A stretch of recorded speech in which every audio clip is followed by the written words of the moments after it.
कृष्णा। चातुर्मास एक विशेष पर्व है। यह चातुर्मास प्रत्येक वर्ष इस बारिश के महीनों में आता है। अर्थात इस चातुर्मास के विषय में ब्रह्मा नारद संवाद के अंतर्गत ब्रह्मा जी इसके बारे में नारद मुनि से चर्चा करते हैं और अनेक शास्त्रों में इसका वर्णन मिलता है। और सभी धार्मिक पंथ और सभी धार्मिक धर्मावलंबी इन चतुर्मास के अंतर्गत भगवान के नाम कीर्तन तथा श्रवण पर बल देके भगवान की विशेष कृपा प्राप्त करना चाहते हैं। वैसे इस चातुर्मास में यह 4 महीने आते हैं: श्रावण, भाद्रपद, आश्विन तथा कार्तिक। यह समय जब श्री हरि भगवान इन 4 महीनों के लिए योग निद्रा में चले जाते हैं और सारे देवी देवता भी भगवान श्री हरि की शरण ग्रहण कर लेते हैं। और इन चातुर्मास के 4 महीनों में कोई भी मांगलिक शुभ कार्य नहीं किया जाता है, जैसे विवाह करना, गृह प्रवेश करना, मुंडन करना, जनेऊ करना और इत्यादि। परंतु व्यक्ति को चाहिए कि इन 4 महीनों में, चातुर्मास के इन 4 महीनों में भगवान के पवित्र नाम, जैसा कि शास्त्रों में बताया गया है, इति षोडशकम नामना कली कलमशनाशनम नातः परतरोपाय सर्व वेदेषु दृश्यते। यह 16 शब्दों का हरे कृष्ण महामंत्र का जप कीर्तन करके व्यक्ति अपने आप को पवित्र कर सकता है। हरे कृष्णा कृष्ण कृष्ण हरे हरे, हरे राम राम राम हरे हरे। यह एक मंत्र ही नहीं है, परंतु यह एक महामंत्र है जो सभी मंत्रों से सर्वश्रेष्ठ मंत्र है। इस मंत्र का जाप करके व्यक्ति भगवान के प्रति अपनी निष्ठा एवं प्रेम को बढ़ा सकता है और इस कलयुग के युग धर्म के द्वारा धर्म की स्थापना कर सकता है। और साथ ही साथ इन 4 महीनों में व्यक्तियों को चाहिए कि वह भगवान की सुंदर कथा तथा लीला का श्रवण करें। चातुर्मास के समय को कुछ लोग प्रारंभ करते हैं आषाढ़ मास के देवशनि एकादशी से और कार्तिक मास के देवोत्थान एकादशी को इसको पूर्ण करते हैं, संपन्न करते हैं। और इसी के विपरीत जो भगवान विष्णु के वैष्णव भक्त हैं, वैष्णव जन इस चातुर्मास को प्रारंभ करते हैं आषाढ़ मास के पूर्णिमा से तथा कार्तिक मास के पूर्णिमा तक इसको संपन्न करते हैं। तो यह 4 महीनों का जो समय है यह अत्यंत ही शुभ माना गया है भजन के लिए, भगवान की भक्ति के लिए। कई भक्ति वेदांत भक्त एवं बड़े बड़े आचार्य इन 4 महीनों में एक जगह रह के इस बारिश के महीनों में यह भ्रमण नहीं करते हैं तथा भगवान के नाम जप कीर्तन कथा तथा श्रवण में पूरा समय बिताते हैं और एकाग्र चित्त होके भगवान की भक्ति में संलग्न रहते हैं।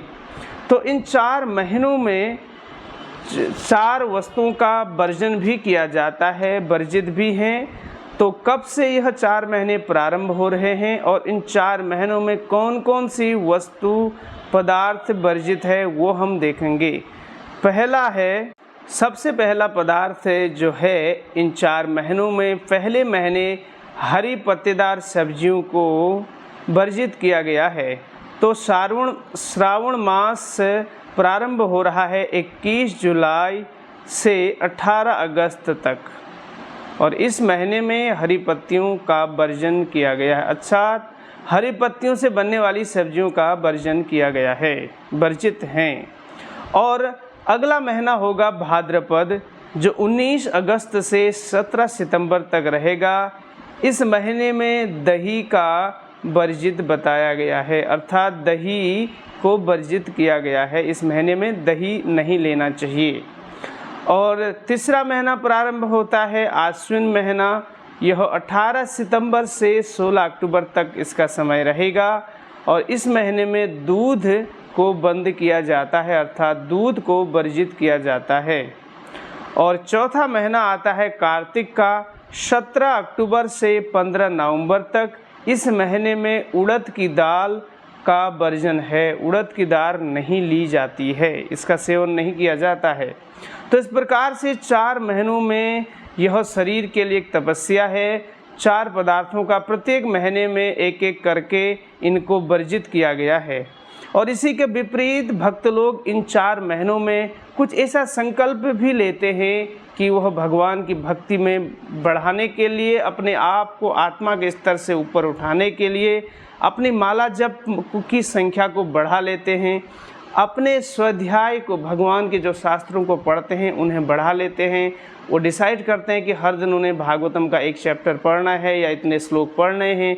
कुछ न कुछ तपस्या बढ़ाते हैं और कुछ न कुछ अर्जित भी करते हैं। शारीरिक रूप से तो इन 4 वस्तुओं का, 4 पदार्थों का प्रत्येक महीने में एक एक करके वर्जित बताया गया है। और साथ साथ कुछ लोग अपनी बहुत ही जो प्रिय वस्तु होते हैं खाने में, उन्हें जो शरीर का पोषण करते हैं तपस्या के माध्यम से, जैसे 4 महीनों के लिए कुछ भक्त मीठा स्वीट खाना बंद कर देते हैं, या उनको जो सबसे अच्छी वस्तु लगती है उसको वर्जित करके उसकी जगह भगवान के यशोगान के लिए भगवान के नाम का जप करना, भगवान की सुंदर कथाओं लीलाओं का श्रवण करना, भगवान के धाम में रहकर भगवान की प्रसन्नता के लिए धामवास करना और अपनी पवित्रता को बढ़ाना। इस प्रकार से अनेक कार्य भक्त लोग करते हैं। तो आप सभी लोग और हम सभी लोगों को भी कुछ न कुछ करना चाहिए। तो इस प्रकार से इस चतुर्मास के 4 महीनों में जो 21 जुलाई से प्रारंभ हो रही है, पूर्णिमा से, इस महीने जुलाई के महीने से, और यह कार्तिक मास के पूर्णिमा को संपन्न होगी। कार्तिक मास की पूर्णिमा जो है वह है 15 नवंबर 2024 शुक्रवार के दिन यह संपन्न हो जाएगा। तो इस 4 महीनों में अपनी तपस्या को बढ़ा के भगवान के प्रति निकटता को बढ़ाने का एक सुंदर सुअवसर है। चातुर्मास की जय। और अभी श्रावण महीना भी आ रहा है, अनेक तिथियां आ रही हैं। तो हम आगे चल के अनेक ऐसी धार्मिक और हमारे चेतना को ऊपर उठाने के लिए और ऐसी आध्यात्मिक तिथियों के ऊपर डिस्कस करेंगे। अब हमारे चैनल को सब्सक्राइब कर लीजिए अगर हमारे चैनल पर नए हैं। अगर ये वीडियो जानकारी आपको अच्छी लगी तो इसको आप शेयर भी कर सकते हैं। हरे कृष्णा कृष्ण कृष्ण हरे हरे, हरे राम राम राम हरे हरे।